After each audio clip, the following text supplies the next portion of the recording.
The mud tasted like iron and cold water, and Aurora could not tell anymore which was the earth of the borderlands and which was the blood running from the cut above her left brow. Her knees had gone completely numb 2 miles back. The baby pressed against her chest had not made a single sound in the last 12 minutes, and that silence was the most frightening thing Aurora had ever experienced in her entire 24 years of life. Because babies cry when they are alive and want to stay that way. And this one had gone very, very quiet. She pressed 2 cracked fingers against the tiny rib cage and felt something move, barely. A whisper, a thread of breath so fragile, it felt like touching the wing of a moth. Still there. She kept walking. The trees around her were black and skeletal against the storm sky.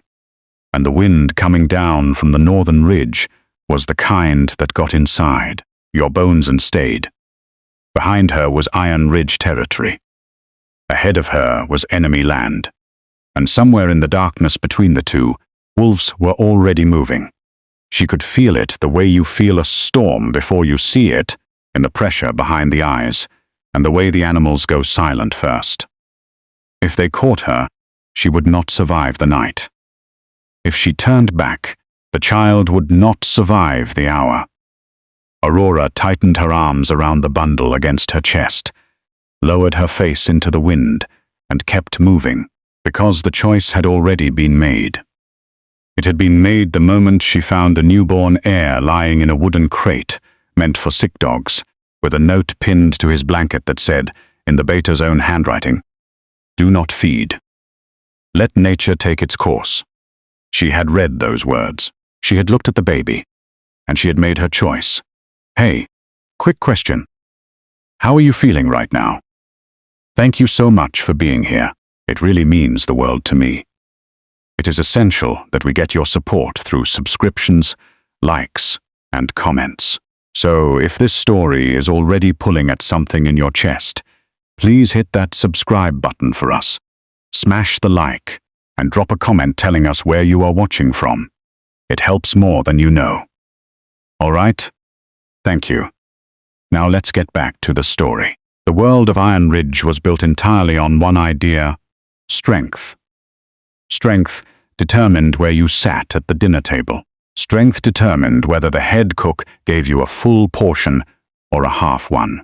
Strength determined whether the pack enforcers nodded at you in the corridor or shoved you aside without looking. Strength was the currency of everything. From the clothes on your back to the name people used when they spoke about you, and Aurora possessed none of it. At least, that was what 24 years of living inside Iron Ridge had trained her to believe. Aurora had never shifted. Her wolf had never come. At 13, when every other young person in her age group stood in the moonlit clearing behind the pack house and felt their bodies change. For the first time, Aurora had stood in the center of that circle and waited. She had shaken from head to foot, her palms pressed flat against the cold ground, trying to feel something, anything, the pull that everyone described as unmistakable. Nothing happened. The pack had watched. Her aunt, who had taken her in after her parents disappeared when Aurora was 4 years old, had watched from the edge of the clearing with an expression that Aurora had never quite been able to name. It was not grief exactly. It was something closer to resignation. After that night, she became the Hollow Maid. That was the name they used. Not cruelly, not always loudly, but consistently, the way you call a stray cat by a nickname without ever intending to keep it. The Hollow Maid. The one with nothing inside. She cleaned floors. She carried laundry. She polished the silverware in the Alpha's dining hall and pressed the linens in the Beta's quarters and mopped the blood off the training room floor after sparring sessions. She was good at being unnoticed. She had spent 24 years perfecting it.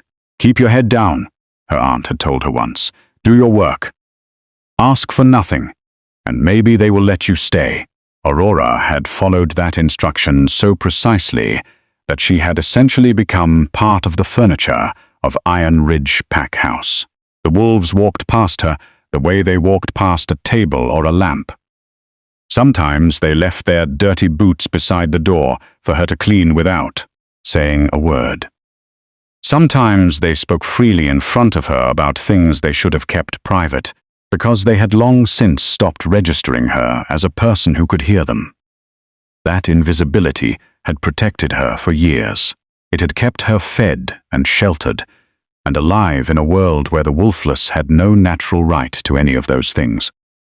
But it had also slowly, quietly, carved something out of her, the way water carves stone over time, not in a single dramatic event, but in thousands of small, unremarkable moments that you only notice when you look at what is missing.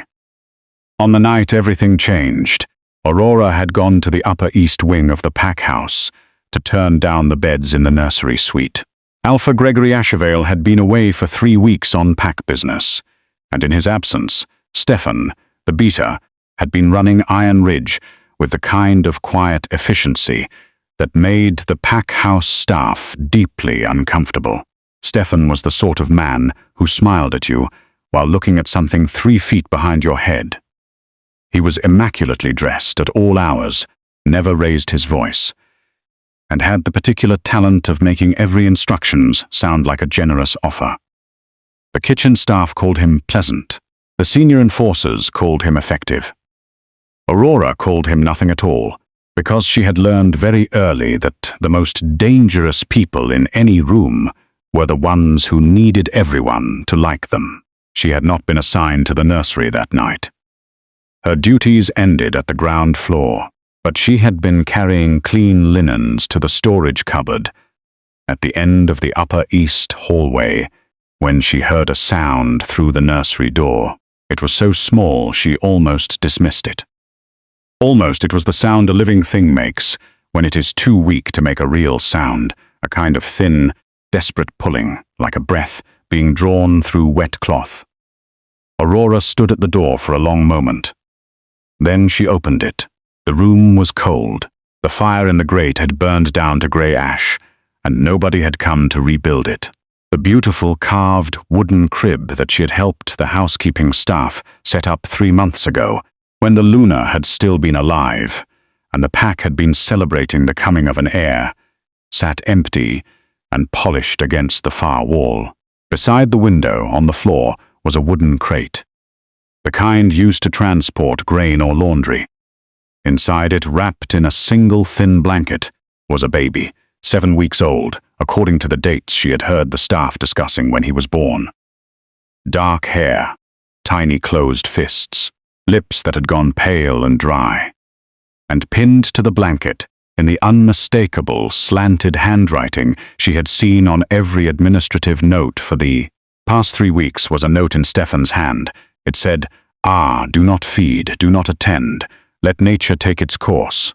Aurora stood very still for a moment. She read the note twice. She looked at the baby. She thought about what walking away would mean, and she thought about what staying would cost.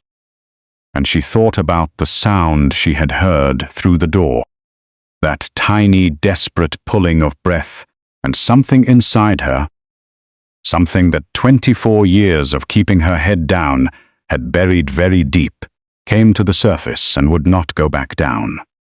She picked up the baby. She tucked him against her chest under her coat. She walked out of the nursery, down the back staircase, past the storage room, and straight out the side door into the night. She did not stop to pack anything. She did not stop to think about what would happen to her. She just walked. The storm had been building all evening. By the time Aurora reached the tree line at the southern edge of Iron Ridge territory, it had broken open completely. Rain came down in hard, slanted sheets, and the wind pushed back against every step like a living thing trying to stop her. She had no wolf speed, no heightened senses, no ability to see clearly in the dark the way a shifted wolf could. She had 2 human feet, a coat that was already soaked through, and a baby who was running out of time. She kept moving, because stopping was not a choice she was willing to make. She knew about the drainage culvert. 3 years ago, while cleaning the latrine trenches near the Border Patrol station, she had watched the rainwater run south, along the base of the eastern ridge, and disappear under the ground. She had followed it one afternoon out of the quiet, methodical curiosity that occupied her mind during long cleaning shifts, and she had found the pipe. Rusted iron, half buried, no wider than a large barrel. She had looked at it and thought, a small enough body could fit through that. She had not known at the time why she was filing that information away. She knew now. The crossing nearly broke her. The pipe was lower inside than she remembered, and the water running through it was freezing. She had to tuck the baby inside her coat and press him flat against her sternum, and crawl with her, elbows and her toes, pulling herself inch by inch through water and rust, and the particular darkness of small enclosed spaces. Her shoulders scraped the corroded metal until her coat was in strips. Her left ankle twisted against a ridge of exposed iron and sent a bolt of white pain all the way up her leg that made her vision go grey at the edges. She bit down on the inside of her cheek and kept crawling. She could feel the baby's breath against her collarbone. Still there. Still there. Keep going.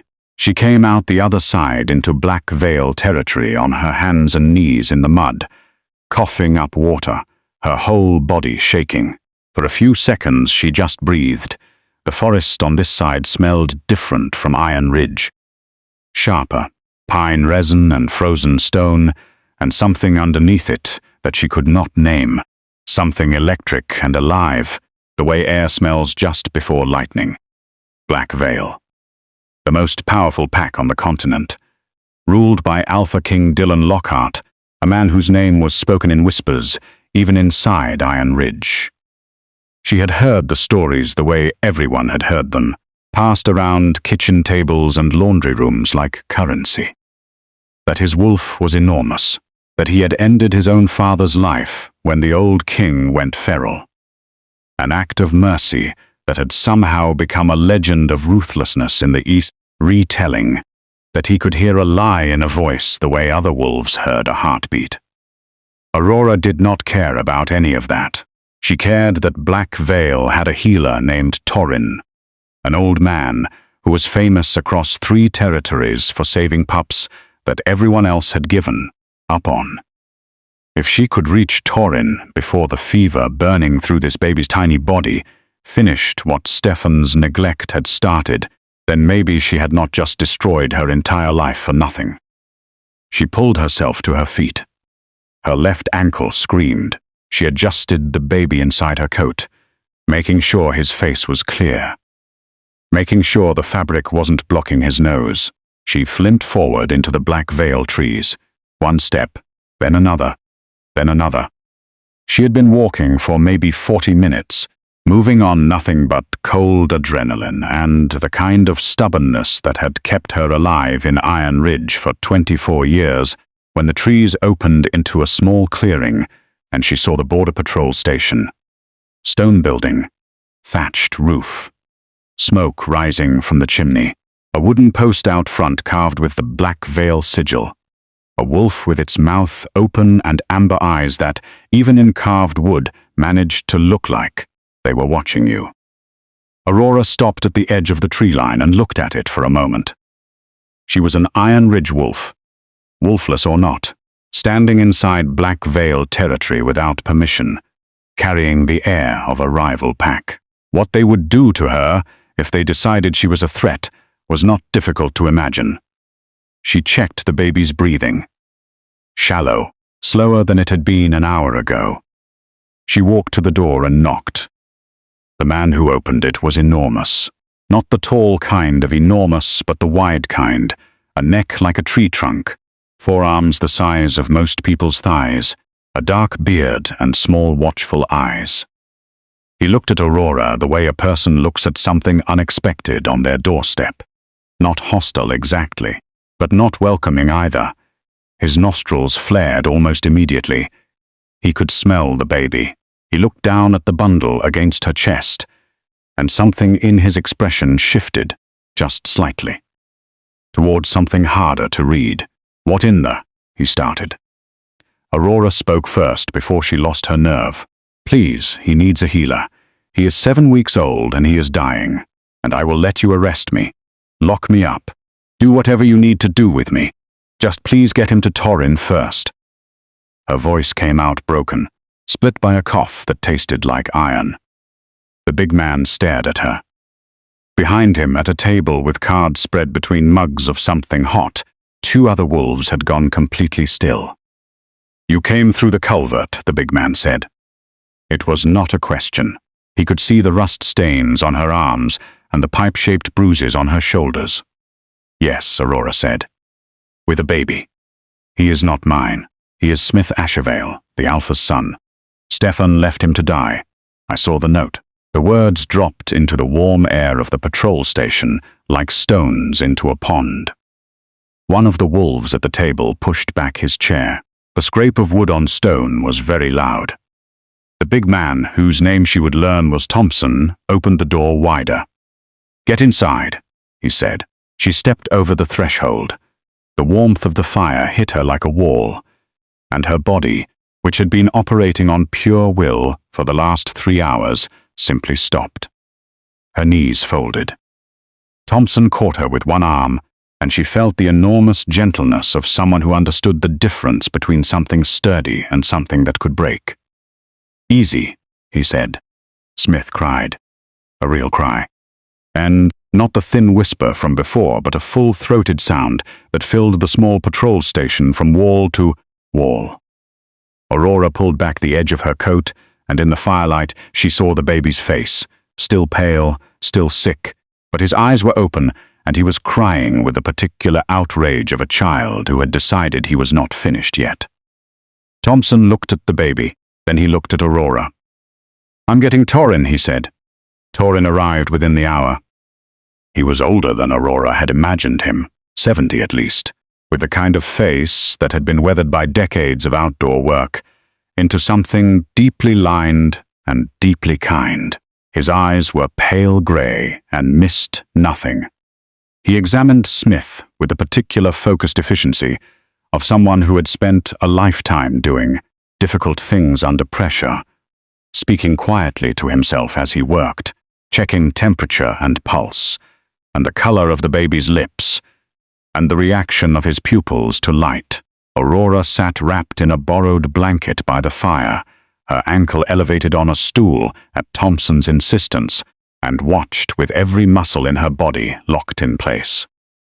"He has been without proper feeding for at least 36 hours, Torin said, still not looking up from the baby.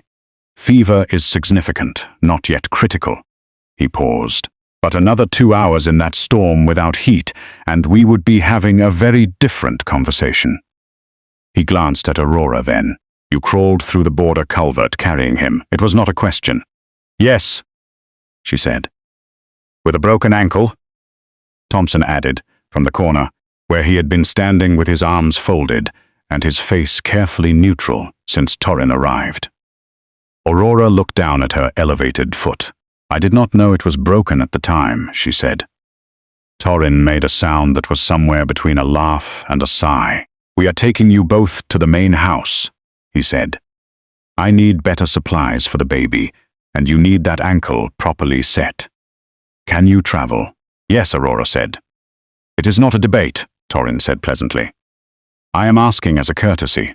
The main house of Black Veil's territory was not what Aurora had expected. She had grown up with the stories, and the stories made it sound like a fortress, something cold and grey, and built entirely for intimidation. What she saw, riding in the back of Thompson's patrol vehicle with Smith, strapped safely to Torin's chest, and her ankle wrapped in a temporary splint that still hurt considerably, was a sprawling stone complex built into the side of a mountain, lit at every window, surrounded by pine trees that had been growing there for so long they had become part of the architecture. It looked, more than anything, like somewhere people actually lived. She was so surprised by this that she almost forgot to be frightened. Almost. Dylan Lockhart was in the East Hall when they arrived. Aurora knew it was him before anyone told her his name, because the entire room adjusted itself to his presence the moment he walked in, not in the obvious, dramatic way of stories, but in the small, unconscious way that spaces do when the person they were built for enters them. He was tall, broader through the shoulders than Stefan, who was the largest man Aurora had known, but carrying it differently, with the particular ease of someone who had never needed to remind anyone of his size. Dark coat, dark eyes, a jawline that looked like it had been carved rather than grown. He looked at Thompson first, then at Torrin, then at Smith in Torrin's arms, and then at Aurora.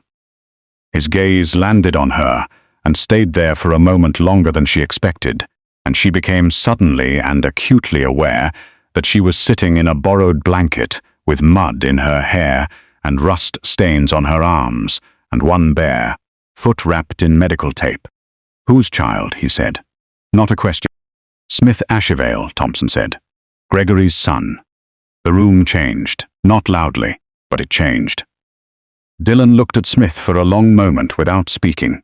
His expression was not readable in the way that most people's expressions were readable. It was not coldness exactly, but a kind of deliberate stillness, the face of someone who had learned very early that showing what you were thinking cost you something you could not always afford to pay. And her? His eyes came back to Aurora. "She brought him," Thompson said.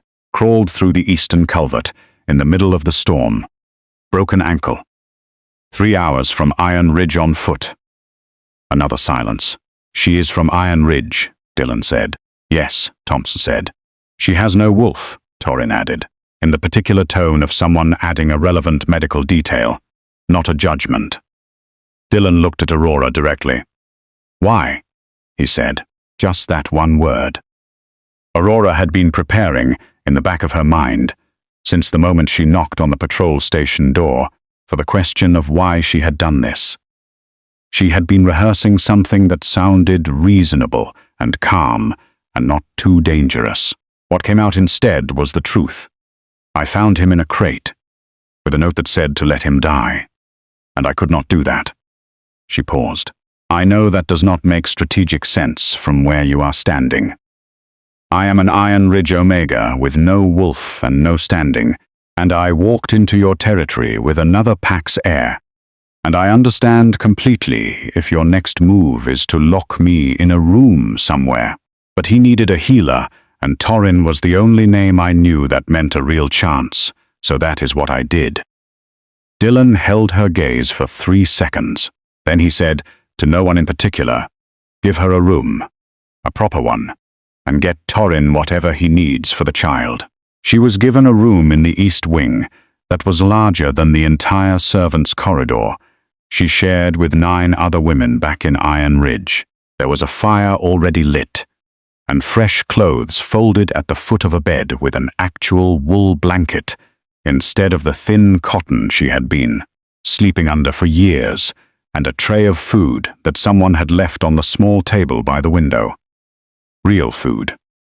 Not the half portions that Petra, Stefan's sharp-faced mate, had been distributing in Iron Ridge with the particular efficiency of someone who enjoyed the power of deciding who ate adequately. Aurora sat on the edge of the bed and looked at the tray for a moment, and felt something move through her that she could not entirely name. She ate slowly, because Torrin had warned her that her stomach would reject anything too fast after 2 days without proper food. She watched the fire. She thought about what she had done. She had no plan beyond tonight. She had gotten Smith to a healer.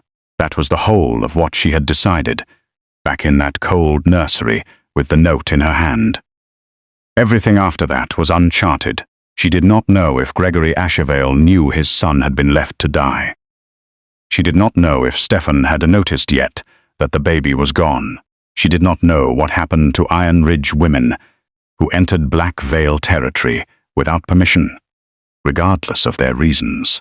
She knew only that Smith was alive, and that Torin believed he would stay that way, and that for right now, in this room, with the fire going, and the blanket warm, and the food real, that was enough. She lay down on top of the blanket without undressing, and was asleep before her next thought finished forming. Stefan discovered Smith was missing at 6 in the morning. Aurora learned this later, pieced together from things Thompson told her, and things she overheard, and things that became clear only in hindsight. What she knew at the time was that she woke to the sound of raised voices in the corridor outside her room, and then a knock on her door that was polite on the surface and very hard underneath it. It was one of Dylan's senior enforcers, a broad-shouldered man named Carter, who informed her with careful neutrality that the Alpha King wished to speak with her at her earliest convenience. His expression suggested that earliest meant now. Dylan's study was at the top of the main house, a large room lined with maps and books, and the particular organized clutter of someone who worked constantly. He was standing at the window when she came in, looking out over the pine trees toward the northern ridge. Thompson was there. Torin was there, seated in a chair by the fire with Smith in his arms, the baby visibly better, his color improved, his eyes open and tracking the light through the window. The relief of seeing him alive and improved was so immediate and physical that Aurora almost missed the tension in the room. Almost.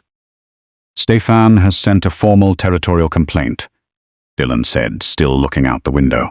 "He is claiming that an Iron Ridge worker entered Black Veil territory illegally, committed theft against the pack, and is now in unlawful possession of an Iron Ridge miner."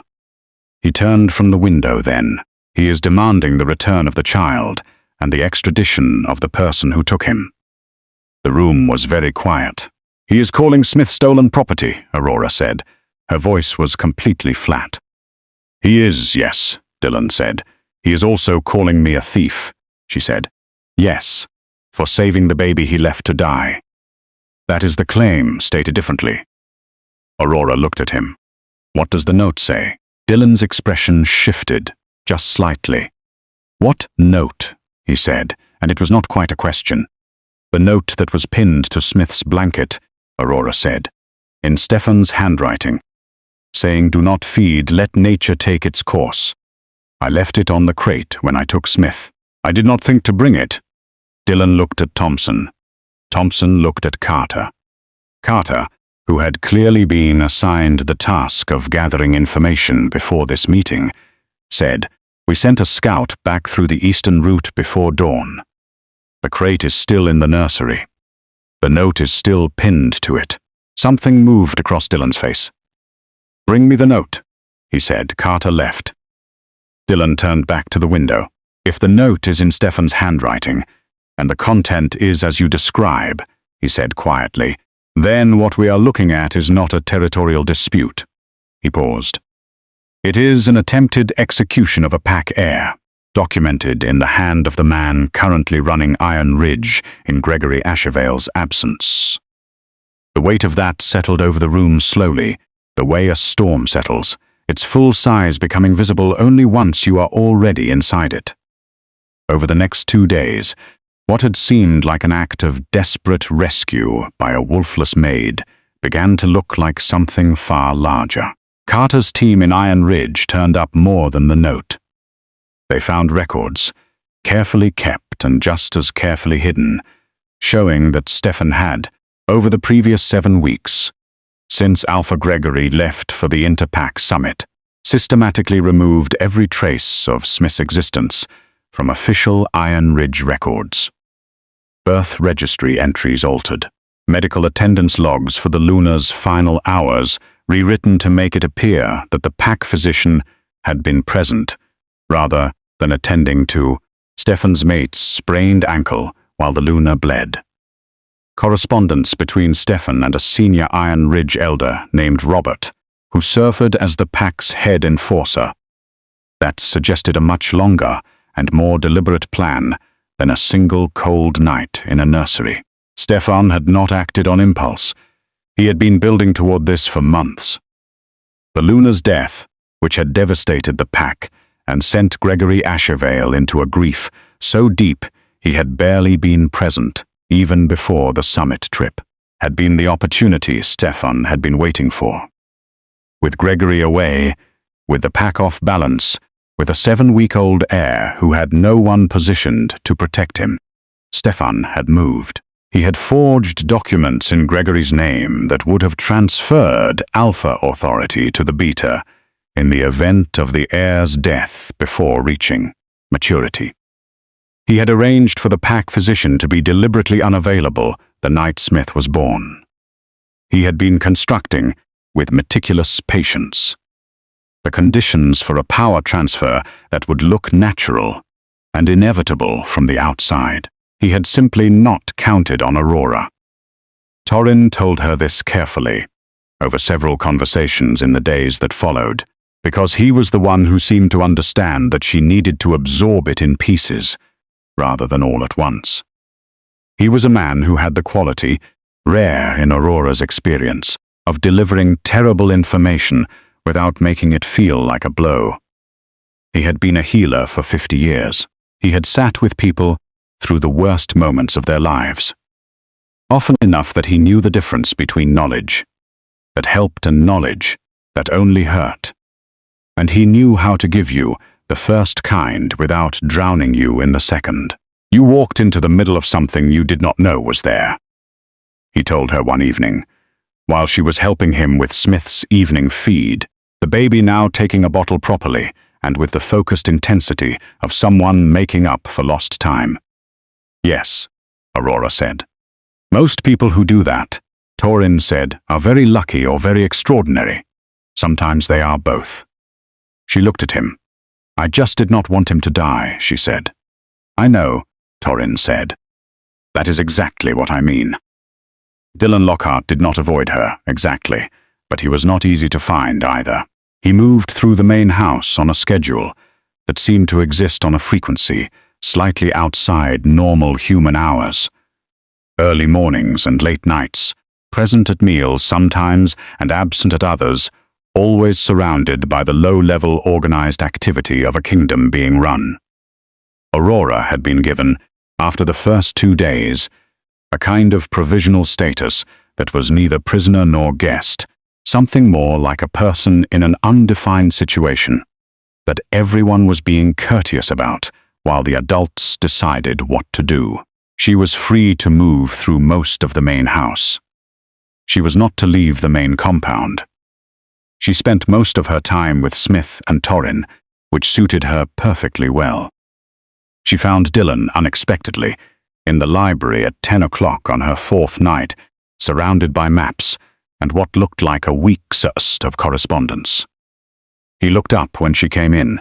She had come in because the light was on, and she had wanted a book from the 3rd shelf, and she had assumed the room was empty. For a moment they both simply looked at each other across the large room. I am sorry, she said. I did not know anyone was. Sit down, he said, not in the commanding way she had been half expecting. Just as a simple statement of preference, as though her standing there was slightly more inconvenient than her sitting.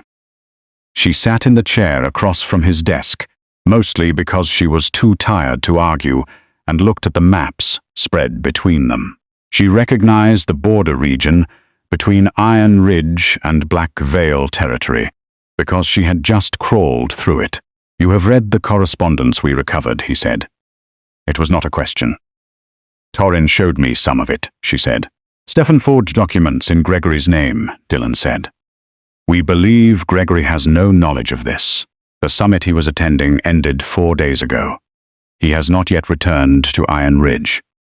That means either he has been delayed, or Stefan has made arrangements to prevent his return. The way he said that last part made the hair on the back of Aurora's neck stand up.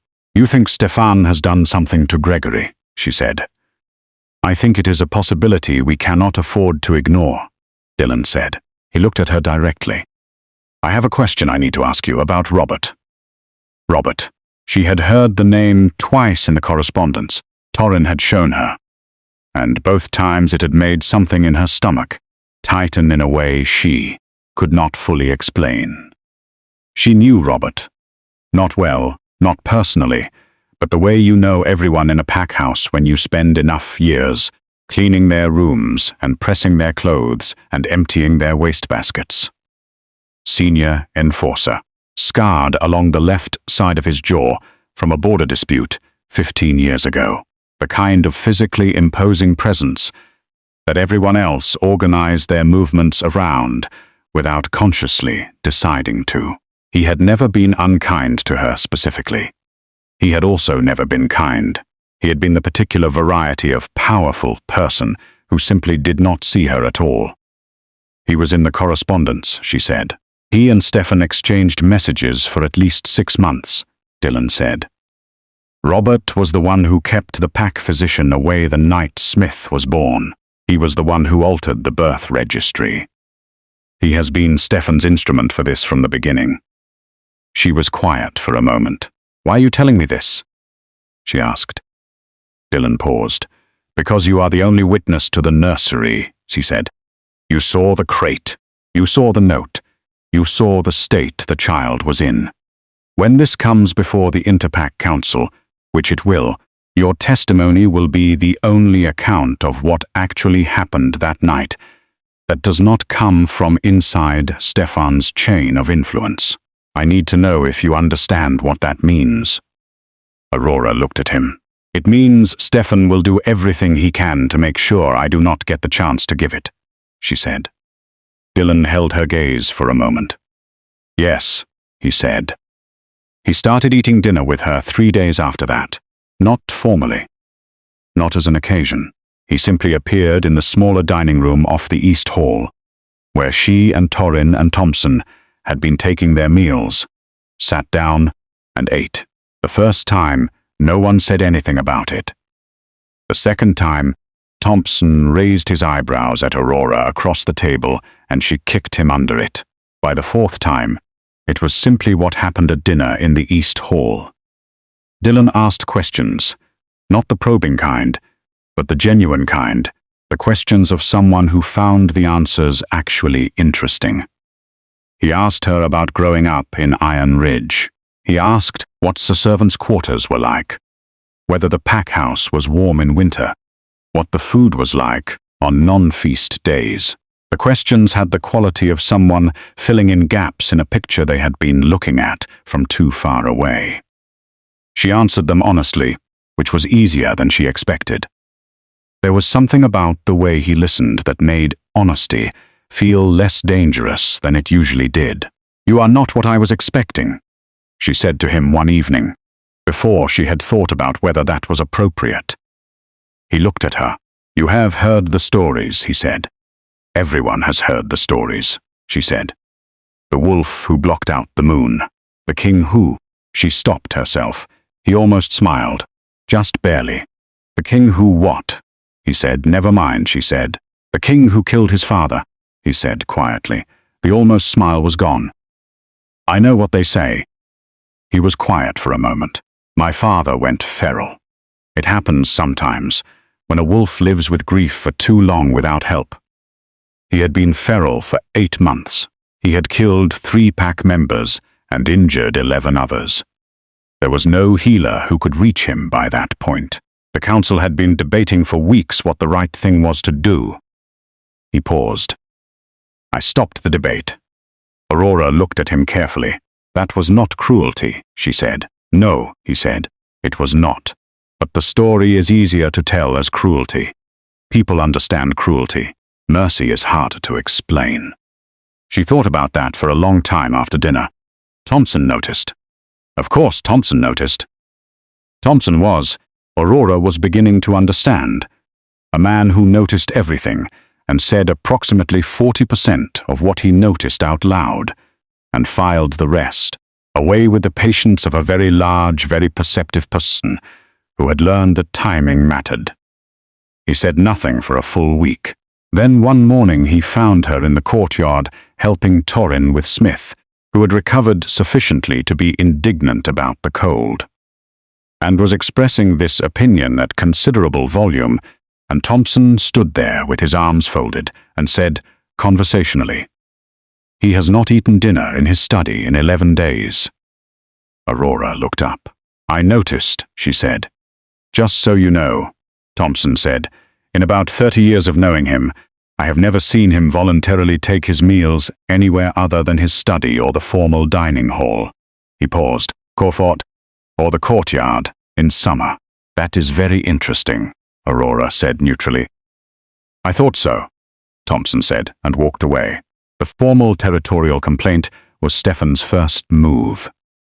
The second came 10 days after Aurora's arrival, in the form of 3 Iron Ridge wolves found inside Black Veil borders. Not near the culvert, but near the main road, which was a much more direct and much more deliberate kind of intrusion. They were not soldiers, exactly. They were enforcers, dressed in civilian clothes, carrying no visible weapons, which meant they were either reconnaissance or something worse. Dillon's border team detained them without incident and held them at the eastern post. Stefan sent a very polite formal inquiry about their whereabouts. Dillon sent an equally polite formal response, confirming that 3 Iron Ridge citizens had been found inside Black Veil territory without the required crossing documentation and were being processed according to standard protocol. The exchange was courteous, precise, and completely clear in what it was actually saying. Stefan was looking. He would keep looking, and sooner or later he would find a way in. Robert came to Black Veil on the 14th day. He came alone, and he came through the front gate, which meant he had documentation and a stated purpose. And the stated purpose was a formal request for a private audience with the Alpha King on behalf of the Iron Ridge Senior Council. Dillon granted the audience in the main hall, with Thompson and Carter and 2 other senior wolves present, and Aurora watching from the gallery above because Thompson had suggested it. And Dillon had not objected.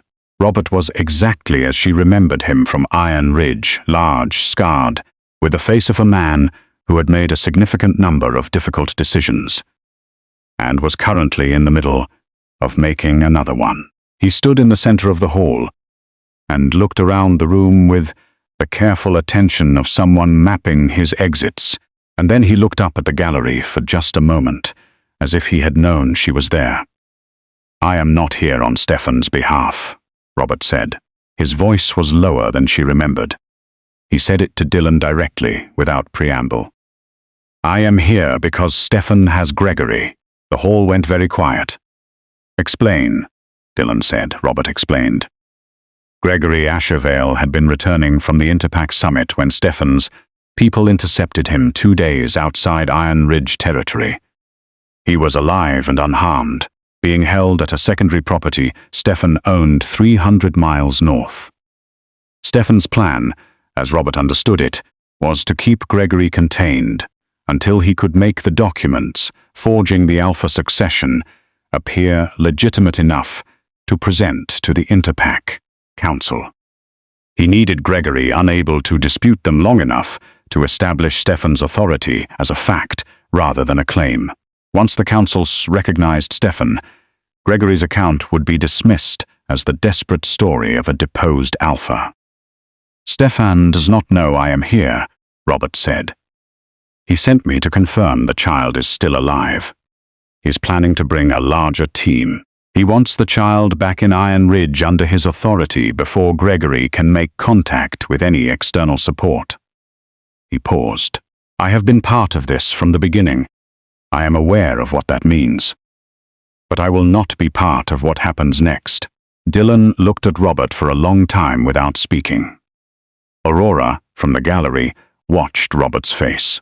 She had spent a long time around people who had made choices they regretted, had spent years in a pack house full of them, people who had looked away when they should have spoken, had been quiet when they should have been loud, had chosen comfort over conscience so many times that the choosing became invisible to them. She knew what that looked like. She also knew what it looked like when someone decided to stop. Robert had the particular expression of a man who had been carrying something very heavy for a very long time and had just set it down, not lightly, not with relief exactly, but with the specific gravity of a decision that cannot be unmade. "Where is Gregory Ashervale?" Dylan said. Robert told him. The plan came together quickly. Dylan sent a recovery team north that night, 8 wolves, Thompson among them, moving on a route that kept them off Stefan's primary surveillance lines. Torrin stayed with Smith. Carter locked down the main compound. Aurora was instructed to stay inside, an instruction she followed for approximately 6 hours before the waiting became worse than the alternative. She found Dylan in the courtyard at 2 in the morning, standing alone looking at the northern sky, the way people look at the sky when they are thinking about something happening somewhere they cannot see. She came and stood beside him without saying anything. After a moment he said, "You should be sleeping." "So should you," she said. He almost smiled again. She was beginning to recognize it, that small movement at the corner of his mouth that was not quite a smile, but was in the same neighborhood. They stood in silence for a while, not uncomfortably. Aurora thought about Iron Ridge, about the floor she had mopped 1,000 times, about the boots left by doors for her to clean, about the note pinned to a baby's blanket in a cold room. "When this is over," she said, not looking at him, "what happens to me?" Dylan was quiet for a moment. "What do you want to happen to you?" he said. She had not been asked that question in a very long time. She did not answer it, but she thought about it for the rest of the night. Elder Mara arrived on the 17th day. She came unannounced, which, according to Thompson when he returned with Gregory 2 days later, was very much in character for her. She was 83 years old, white-haired, dressed in the kind of elegant simplicity that only people who had stopped caring about impressing anyone could achieve, and she had the eyes of someone who had been watching everything for longer than most people had been alive. Aurora knew who she was. Everyone in Iron Ridge did. Elder Mara had been the pack's spiritual advisor and record keeper for over 50 years. She had survived 3 alpha changes, 2 territorial wars, a plague, and more political upheaval than most packs experienced in a century. She was regarded with a mixture of deep respect and moderate unease. The way people regard anything that has been around long enough to know everything. She asked to speak with Aurora privately, and something in the way she asked it made Aurora agree before she had consciously decided to. They sat in the small room off the East Library, and Elder Mara looked at Aurora for a long moment without speaking, with the expression of someone who is choosing how to begin a very complicated sentence. "I owe you a truth," she said finally. "Not a small one." Aurora waited. "Your wolf is not absent," Mara said. "It never was. Your wolf was suppressed. I suppressed it. When you were 4 years old, the room was very quiet." Aurora looked at her hands in her lap for a moment, then she looked up. "Why?" she said. One word, the same word Dylan had asked her on her first night in Black Veil, and in her mouth, now it had the same quality. Very controlled, very still, and underneath the stillness, something moving very fast. Mara told her slowly and completely, the way a person tells a story they have been carrying for 20 years, and have rehearsed many times in the privacy of their own mind. Aurora's parents had not disappeared, not in the way people disappear, not in the vague and untraceable way the story had always been told to her. Her father had been a wolf from an ancient line, one of perhaps a dozen bloodlines on the continent that carried what Mara called the old gifts, abilities that had existed before pack structures and territorial boundaries, abilities that most modern packs had never encountered and would not know how to name. Her mother had been Iron Ridge. The combination had produced Aurora, who carried, sleeping inside her, a set of abilities that went considerably beyond anything Iron Ridge's current leadership would have been equipped to handle. Healing was part of it. Not Torin's kind of healing, the careful, skilled work of herbs and knowledge and experience, but something more fundamental. Something at the level of the bloodstream. Her wolf, when it finally woke, would be of a kind that had not been seen in this territory in living memory. Someone knew, Mara said. Someone in Iron Ridge knew what your bloodline carried. I never found out who they told. What I knew was that your parents were killed for it. Aurora did not move. My parents were killed, she said. Yes, Mara said. I am sorry. I have been sorry for 20 years. She paused. I suppressed your wolf to hide you. I told your aunt to raise you as quietly as possible. I arranged for you to be placed in the lowest possible position in the pack hierarchy because I believed that the safest thing for you was to be something nobody looked at twice. She looked at Aurora directly. I was wrong. I kept you safe from one danger and delivered you into another. A life of being invisible is not a life of being safe. I understand that now. I understood it much sooner than I acted on it, and I am ashamed of that. Aurora was quiet for a long time. Outside, she could hear Smith in the room above, making the series of sounds that Torin called his afternoon complaints, a running commentary on the indignities of being an infant in an uncertain world that was, if you listened correctly, almost funny. How do I unsuppress it? Aurora said, finally. I can remove what I placed, Mara said. It will not be comfortable. It may take time afterward, before the wolf fully wakes.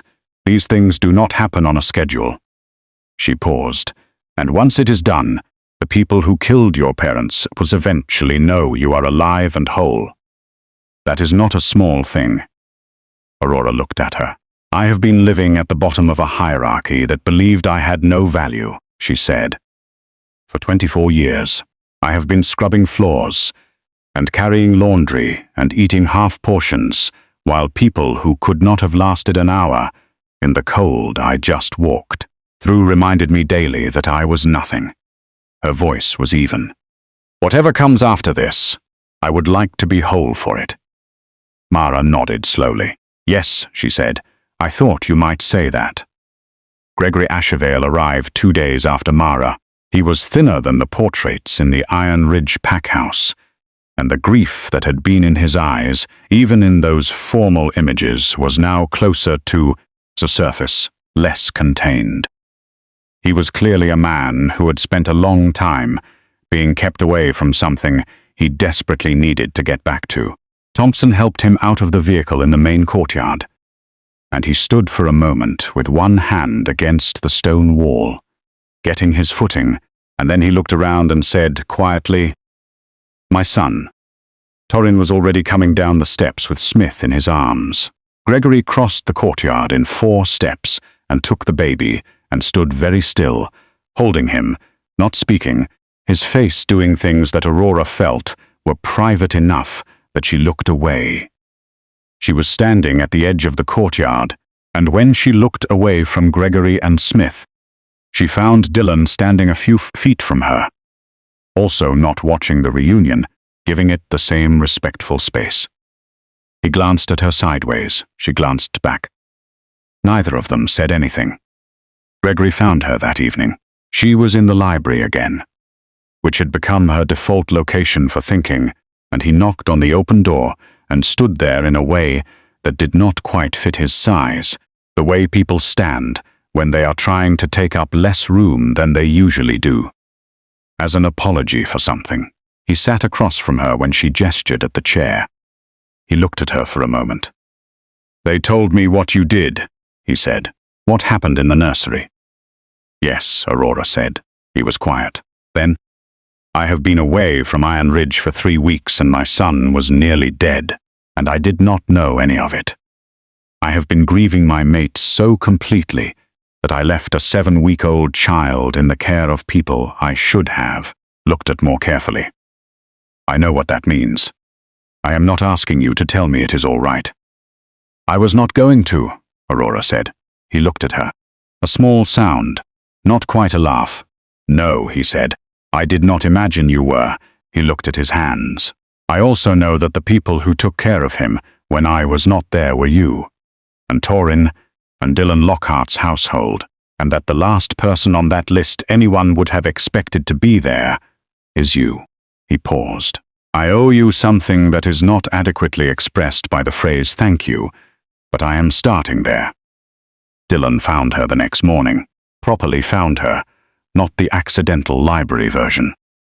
He came to the courtyard where she was sitting with Smith while Torin rested, and he sat on the bench beside her with the ease of someone who had decided to stop pretending that the bench was not where he wanted to be. Smith was in a particularly good mood that morning, studying the sky with the absorbed intensity of a person encountering clouds for the first time, which, in practical terms, he was. Mara spoke with me, Dylan said. Aurora kept her eyes on Smith. About your bloodline? Yes, she said. She told me she removed the suppression last night. She did, Aurora said. How do you feel? Dylan asked. She considered this honestly. Like something that has been asleep for a very long time is not quite awake yet, but is definitely moving, she said. He nodded slowly. There is something I should tell you, he said. She glanced at him. His expression had the quality it got when he was being deliberately precise about something that mattered. Pack bonds are not things I experience the way most people do, he said. I have been aware of this since I was young. Other wolves talk about feeling their mate bond as something immediate, something that announces itself.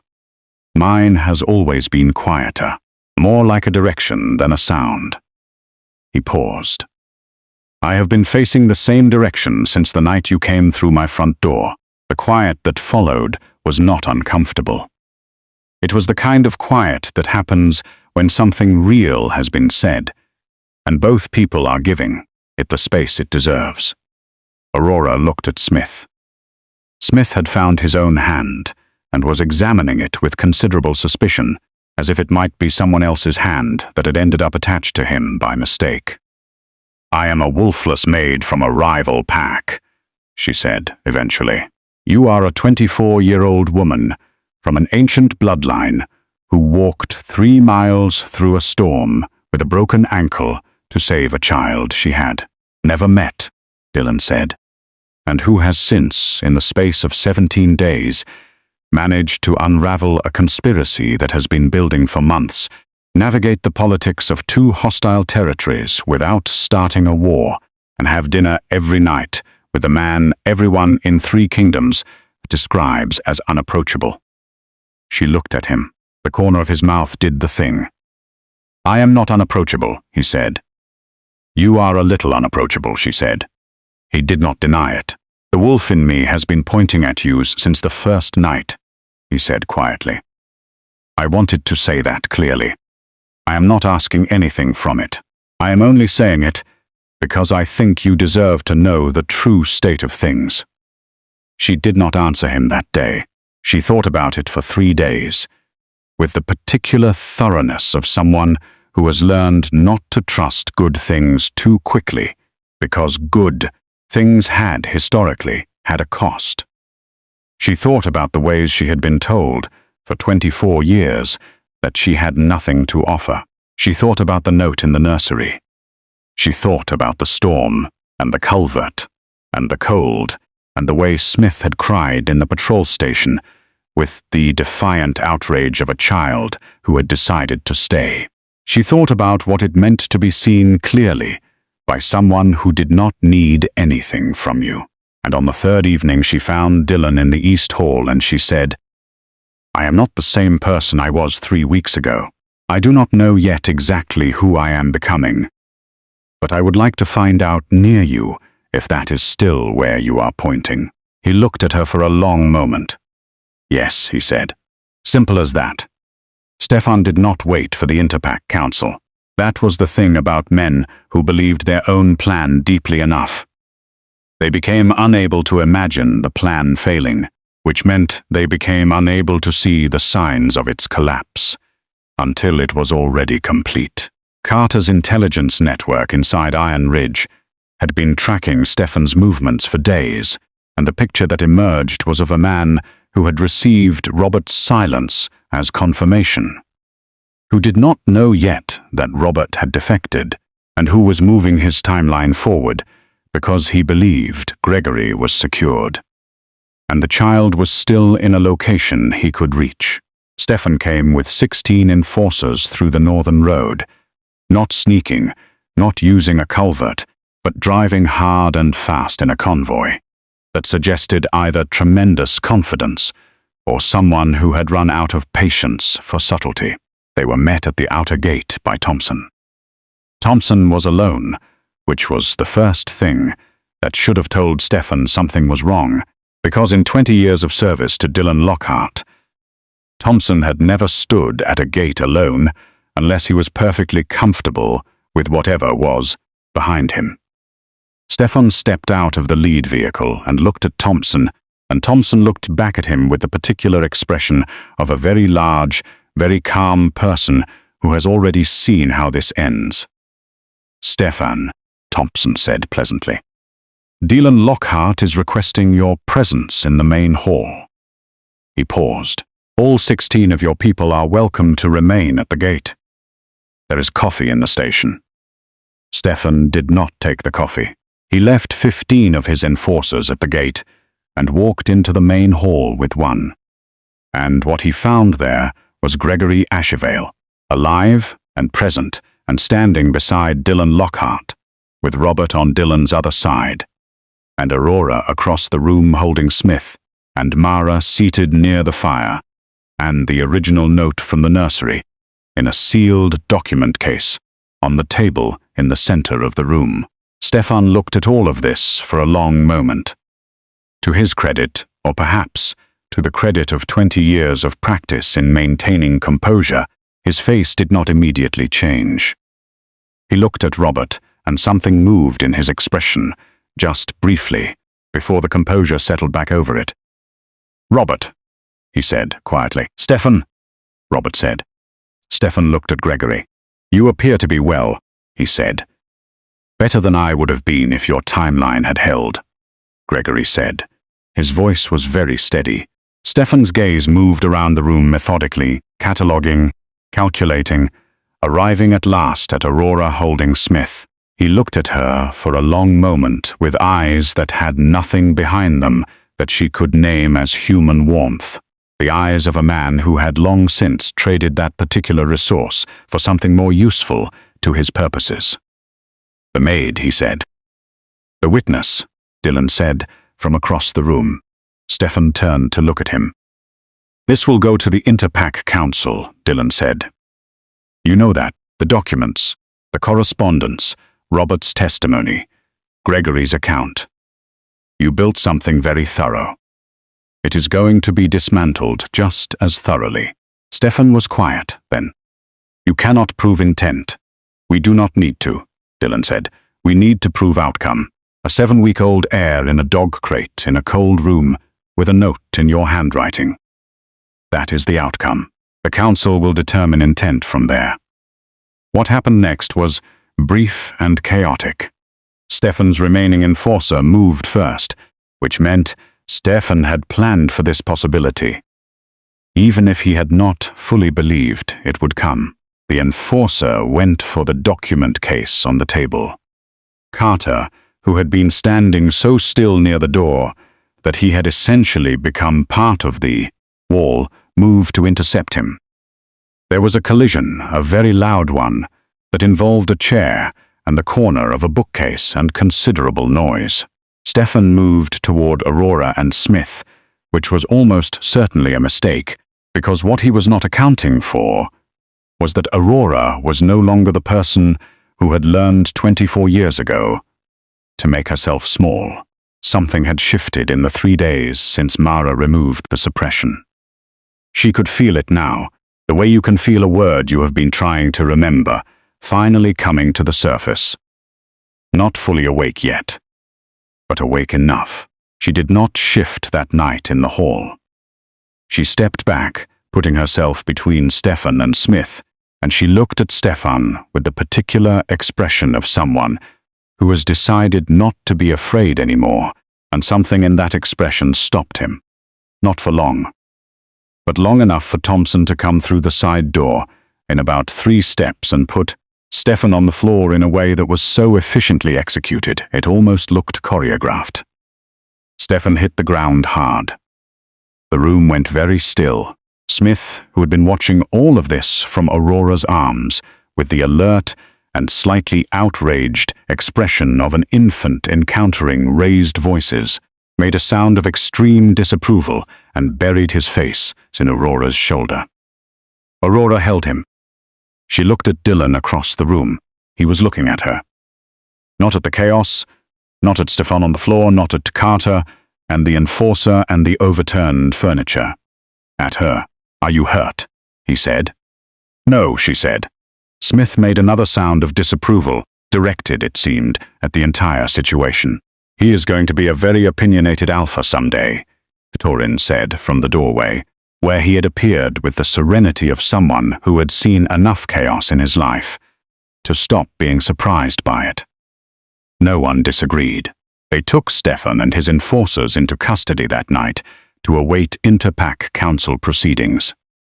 Gregory stayed at Black Veil for the time being, partly because Torin insisted that Smith was not yet ready to travel, and partly because Gregory, freed from 3 weeks of captivity, and the shock of understanding the full scope of what had been happening in his absence, was in a state of emotional reckoning that needed time and quiet. He spent long hours with Torin. He spent longer hours with Smith, sitting in the chair by the nursery window, simply being present in the way he had not been present since losing his Luna.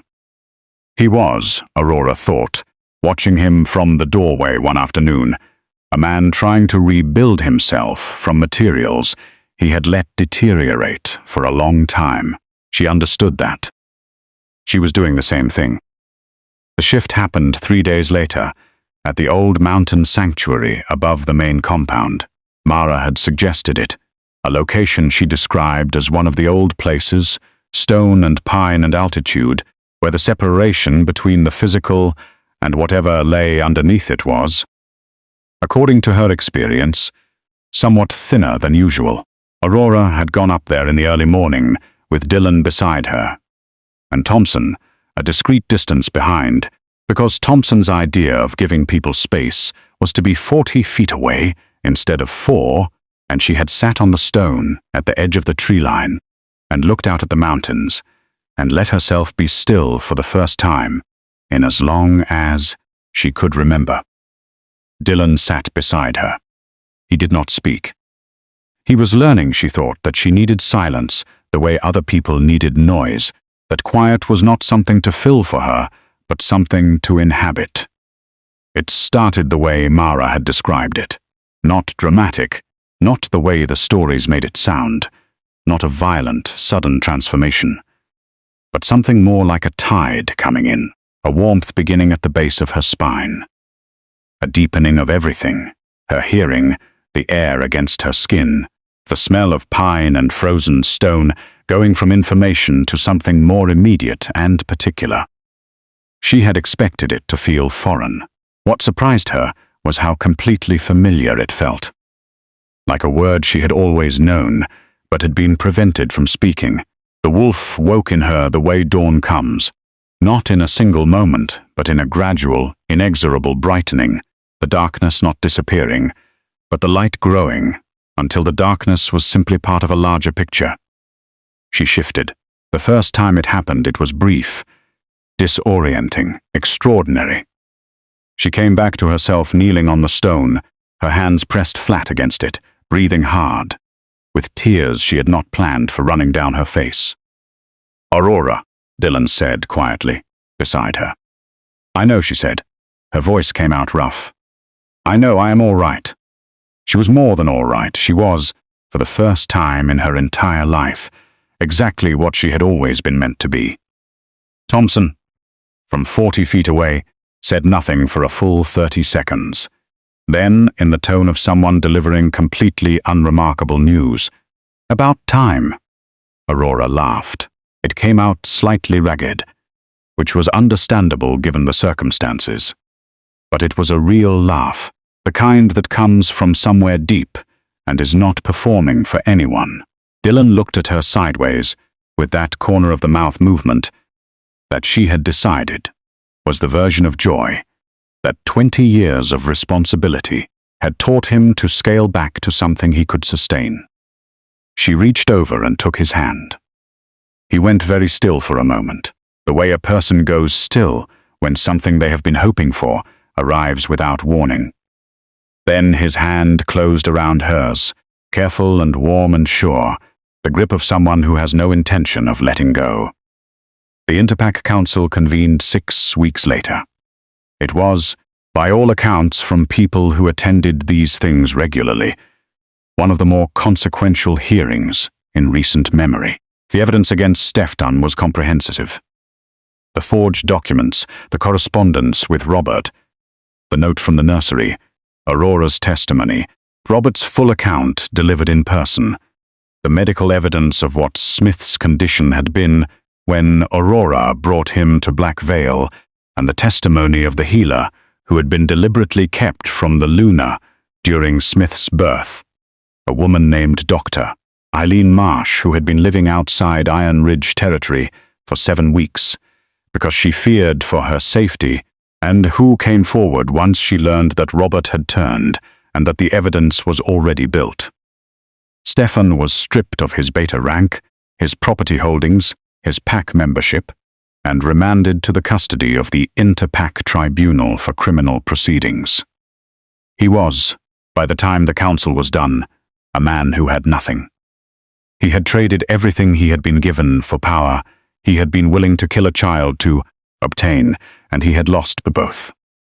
Robert's situation was more complicated, which was perhaps appropriate for a man whose involvement had been more complicated. He had participated in the conspiracy, had helped cover it, had been Stefan's instrument for significant parts of it. He had also, in the end, chosen to stop. He had come to Black Veil voluntarily. He had provided testimony that was material to the outcome. The council spent considerable time on Robert. The conclusion they reached was not lenient exactly. He lost his enforcer rank. He was placed on a supervised probationary status within Iron Ridge for 3 years, during which his movements were restricted, and he was required to report to an oversight officer. He was not permitted to hold any position of authority in any pack for a period of 5 years. He sat through all of this without objection, with the face of a man who understood that the terms were fair. On the last day of the hearing, as people were filing out, Aurora passed close to where he was sitting. He looked at her. She looked at him. Neither of them said anything. But she thought, as she kept walking, that the expression on his face was one she recognized. Someone deciding, with the gravity of a decision that cannot be unmade, to be better. Gregory Ashervale's accountability was the kind that did not come from a council ruling, but from himself, which was perhaps the harder kind. He stood before his pack when he returned to Iron Ridge, and he told them the truth. Not the managed version, not the politically careful version, but the full truth. That his grief had made him absent when his pack needed him present, that his absence had created the conditions Stefan had exploited. That a Wolfless Maid had protected his son when he had not. He was not abdicating. He was, he said, beginning. He appointed a new beta, a woman from the pack's senior healers' council, who had no political ambitions and considerable competence. He restructured the pack's senior council to include a formal welfare role with actual authority. He established a fund for pack members without wolves, acknowledging publicly that Iron Ridge had, for too long, treated wolfless members as a problem to be managed rather than people to be protected. He was not, by anyone's measure, transformed overnight, but he was trying in the way that people try when they have looked at themselves clearly and found the view instructive. Elder Mara's reckoning was quieter and longer and more personal.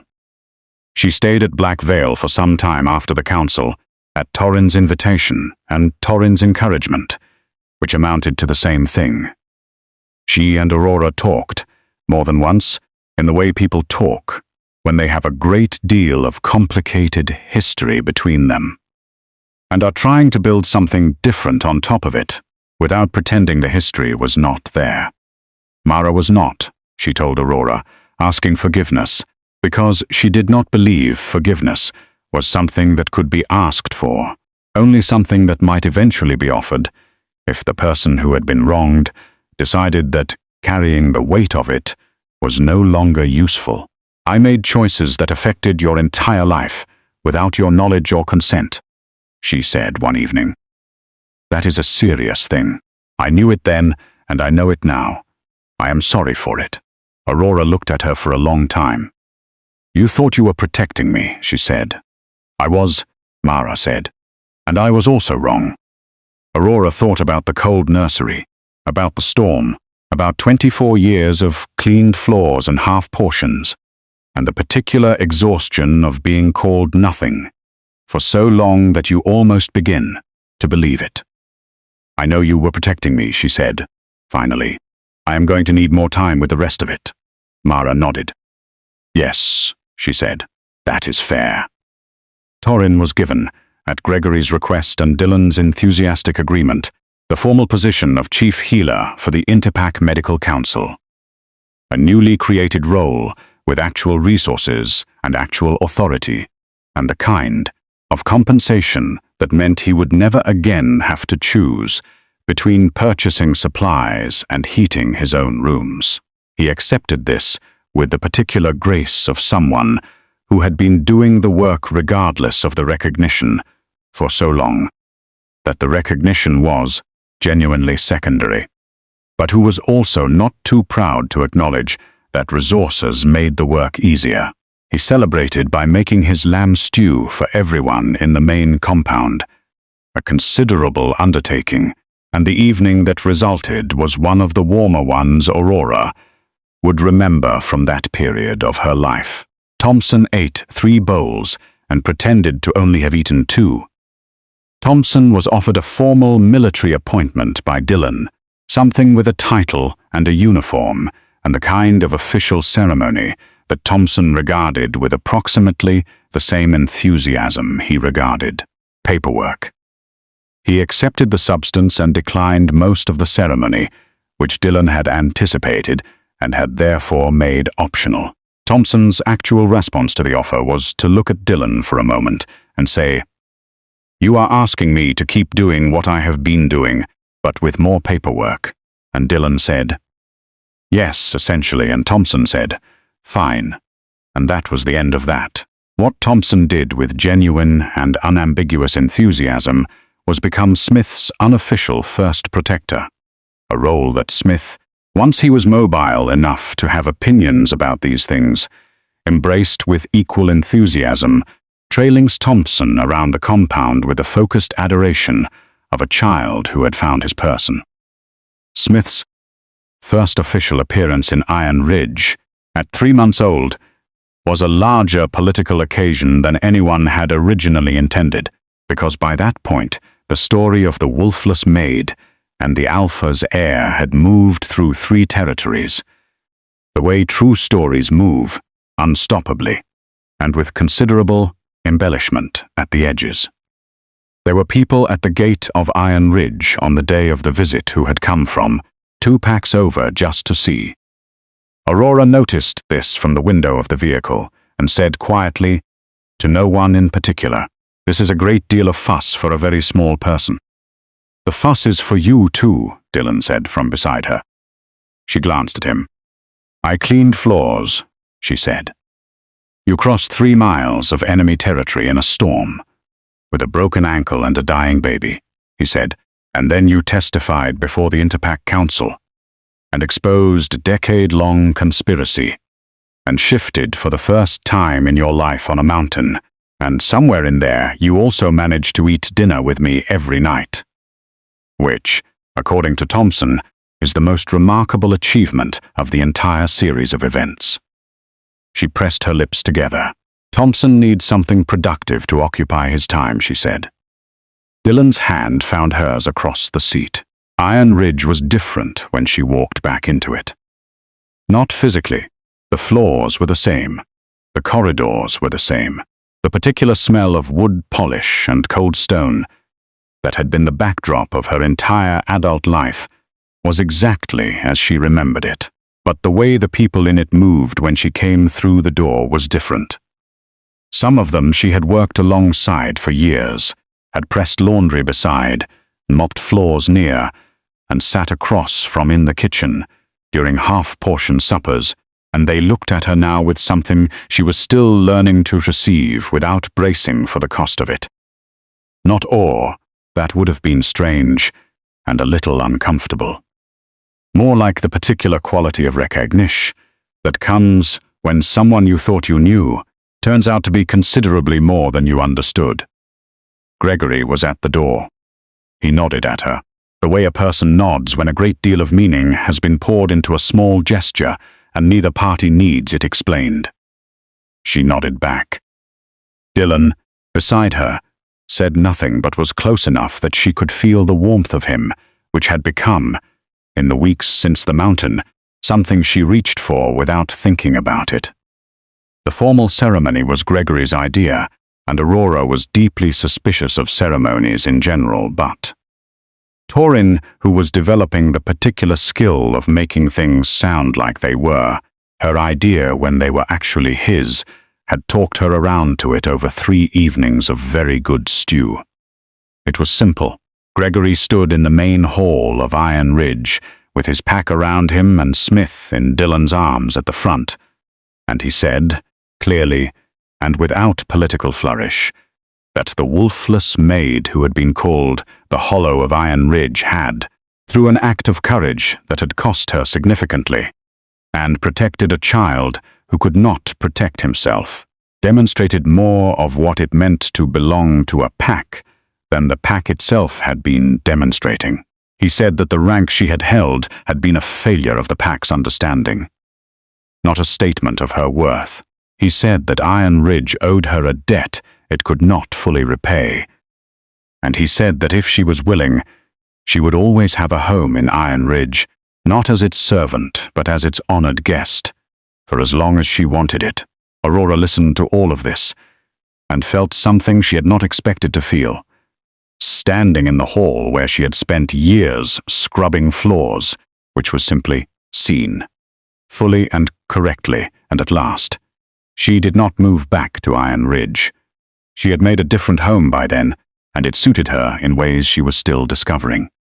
She moved, officially, to Black Vale, into the east wing of the main compound, where the fire was always going, and the food was always real, and there was always, somewhere in the building, the sound of a baby making increasingly complicated comments about the world he was encountering. Dylan asked her nothing she was not ready to answer. He waited, which she had come to understand, was how he expressed the things he felt most deeply, in the patience of someone who understood that rushing towards something you wanted was also a way of breaking it. She found her own timing. She always had, even when she had not known it. And when she gave him the answer he had been waiting for, standing at the window of the East Library, with snow coming down outside and Smith asleep upstairs, and Torin probably definitely listening from the hallway, his response was not the dramatic declaration of the stories she had grown up hearing told in the kitchen. It was something better. He looked at her with the fullness of his attention, all of it, nothing held back, and he said, "Good, stay."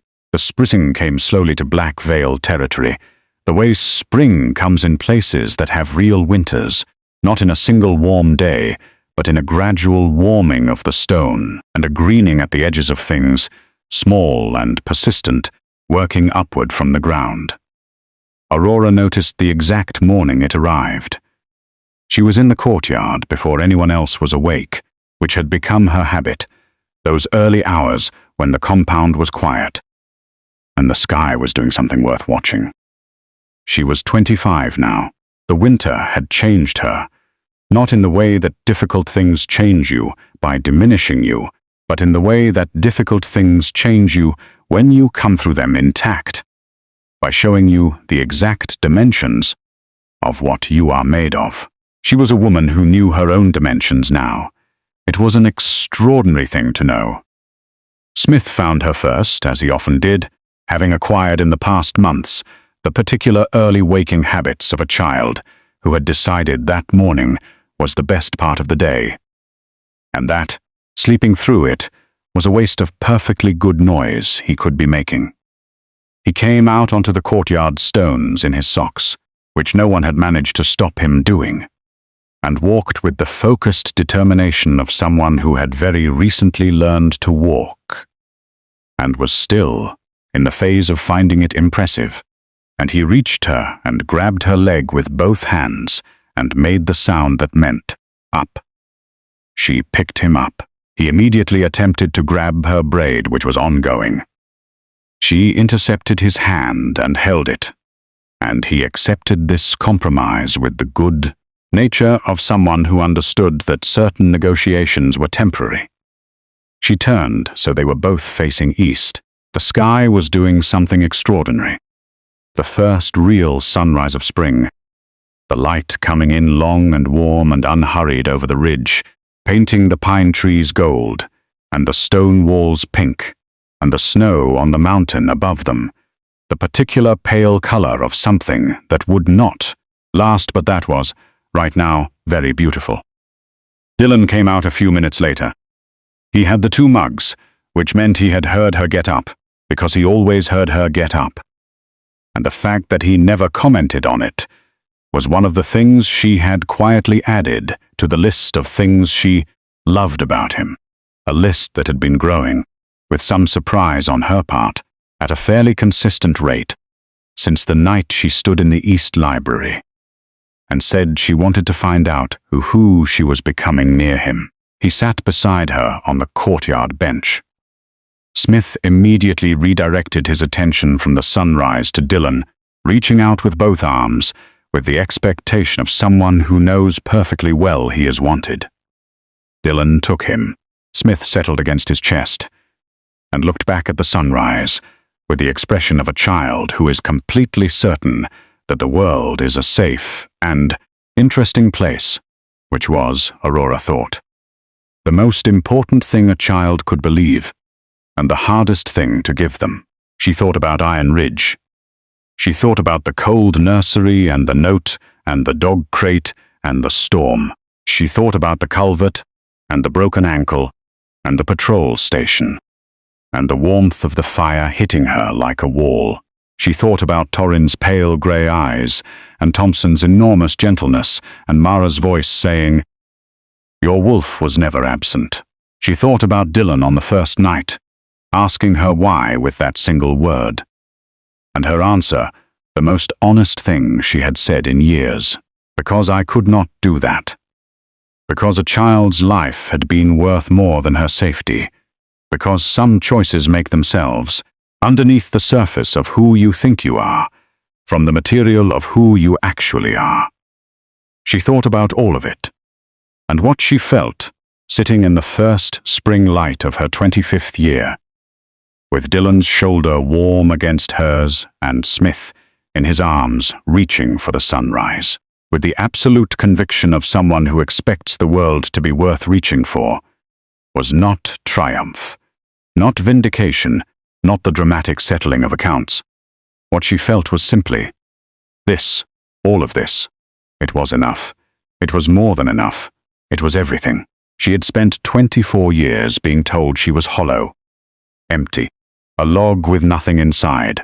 She understood now what had actually been inside her all along, had been there the entire time, patient and waiting, and entirely undiminished by the length of the wait.